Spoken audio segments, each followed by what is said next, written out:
Thank you.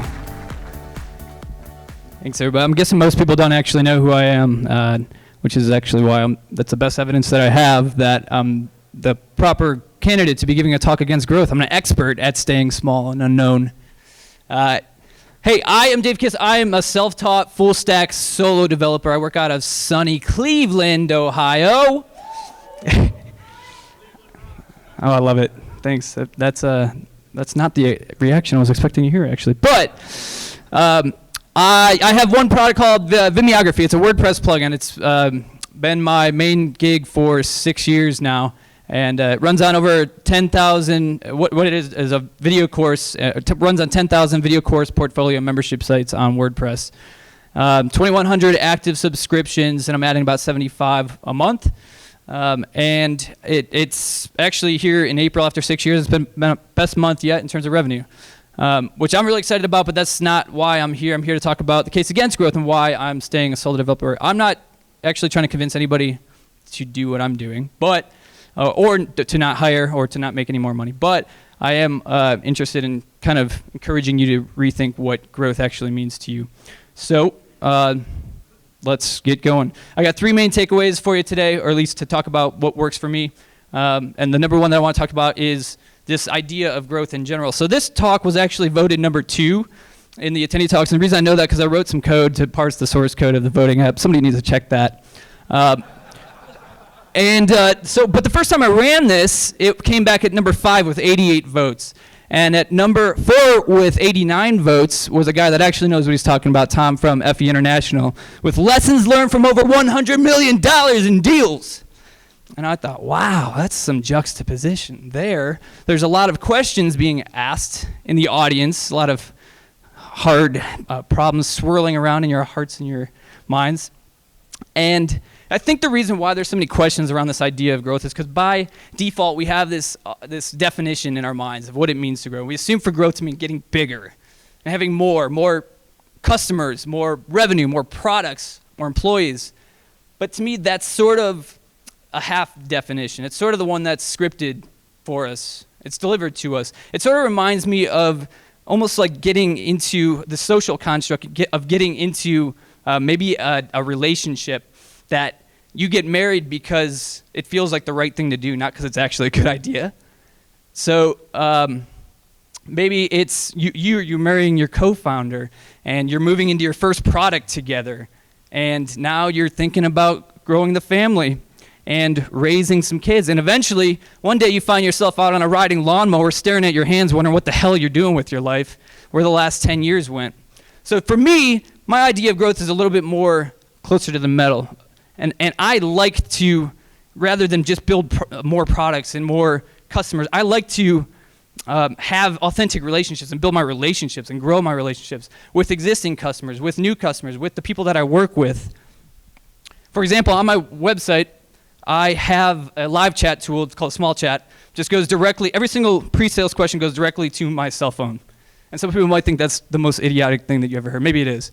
But for me, I think it's the best opportunity to have these authentic conversations, have these potential for building my reputation, building goodwill, and turning these customers into my sales team. They are my employees. I don't need to outsource this conversation. I don't need to hire somebody. Because with this authentic relationship that I'm building, they're doing the work for me. So I challenge you to redefine your idea of what growth looks like to you. Growing in your way might actually mean getting smaller. Maybe it's less products, maybe it's less customers, less employees. For me, these words, bigger and smaller companies, they're just a way to describe companies. They're not actually the objectives of anybody's company. The objectives are so much more human than that. We all want to be prosperous. We want to be happy. We want to do the best work that we can. So I think for me, when I thought about what I saw my company looking like, and realizing that I didn't need to follow a script, I can structure it however I wanted to. It really made it a lot easier for me to think of alternative ways to structure my business. Has anybody heard the parable of the fisherman? It's a pretty common story. Or has anybody not heard of it? I should ask that, I guess. Okay, a couple of you. All right, so for those that are not familiar, I'll do a recap. For those that are familiar, you could look at a picture of a fish that I caught. I was too afraid to touch it in this photo, but you can marvel at its size and imagine that I'm the fisherman in this story. So here we go. Parable of the fisherman, something like this. An investment banker is on vacation hanging out by the sea, and he sees a fisherman headed home for the day. He's got a couple of nice-looking fish, and he goes, "Hey, man, you're obviously really good at what you're doing. Were you headed off to the market to sell those or what?" And the fisherman says, "No, I'm actually headed home for the day. These will sustain my family for the next couple of days. I'm going to spend some time with my wife and my kids. I'm going to maybe play a little bit of guitar, bask in the sun, and get a beer with some friends a little bit later on." And the investment banker thinks, "Wow, what a missed opportunity." And he says, "Hey, I think with your skill set and my background that I can help you grow this thing. I think that we can hire more fishermen. I think we can get more boats. I think that ultimately we can up your distribution and we can turn this into a real business that might take 10 years, but we might be able to actually sell this off and make millions." And the fisherman thinks about it and he says, "Millions, well, then what would we do?" And the investment banker thinks, well, replies, "That's the best part, is that once we have millions, then we'll have all the time in the world to spend with our wife and our kids, and we can go hang out in the sun and play a little guitar and get some beer with our friends." And you know, this isn't a lot of business books, but that's not actually where I heard it first. I heard this story when I was enjoying a delectable sandwich from Jimmy John's. There's two reasons why I get super pumped about Jimmy John's. Number one, the unwich, a delectable carb-free treat. Thank you, Jimmy John's, for sponsoring this talk. And number two are the business signs that they have hanging out in the Jimmy John's. If you've never been to one, you should check them. Everything I know about business is all learned from Jimmy John's. But this particular sign was so peculiar to me to be hanging in a Jimmy John's. They're one of the fastest growing fast food franchises in the country. They're opening more than 200 shops every year.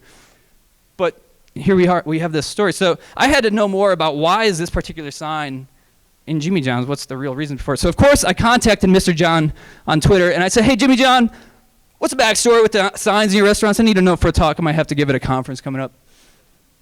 And I did get a reply. And he said, "I'm an entrepreneur and I love the inspirational vibes."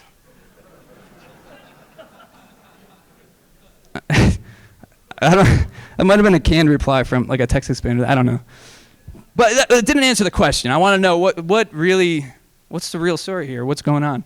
And so I followed up and I said, "Sure, but where do you find them? Is there any particular source of inspiration that makes you go, that one is going in the shops?"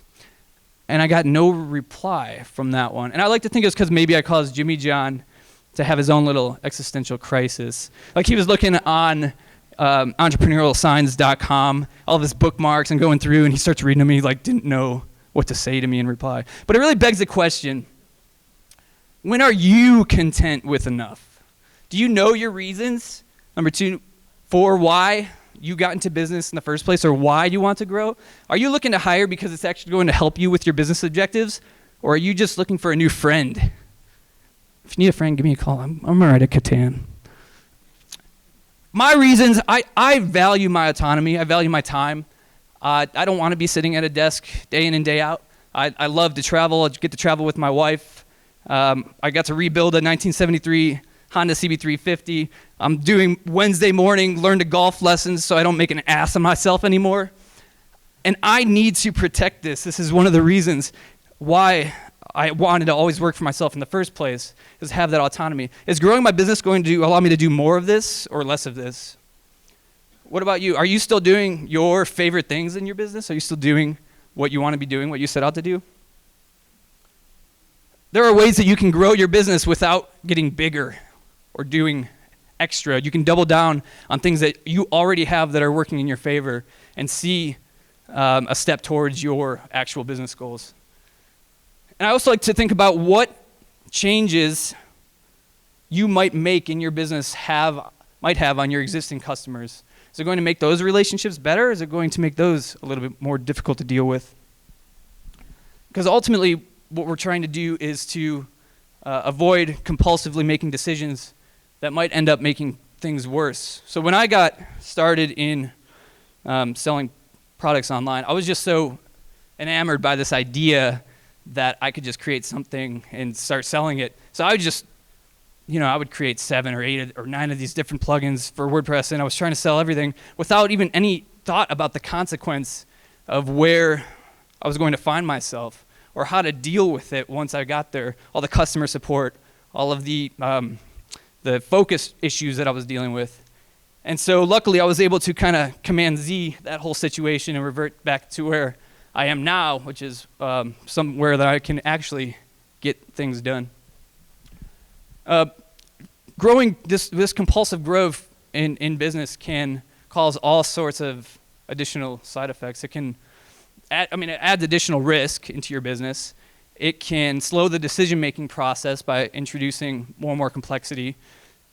It can introduce much more technical. I feel like in one of those medical commercials where I need like a butterfly and a cyclist or something on the screen back here. Ultimately, and lead to developer burnout or founder burnout in general. So I encourage you to don't skip any steps. Think this through and grow within your means.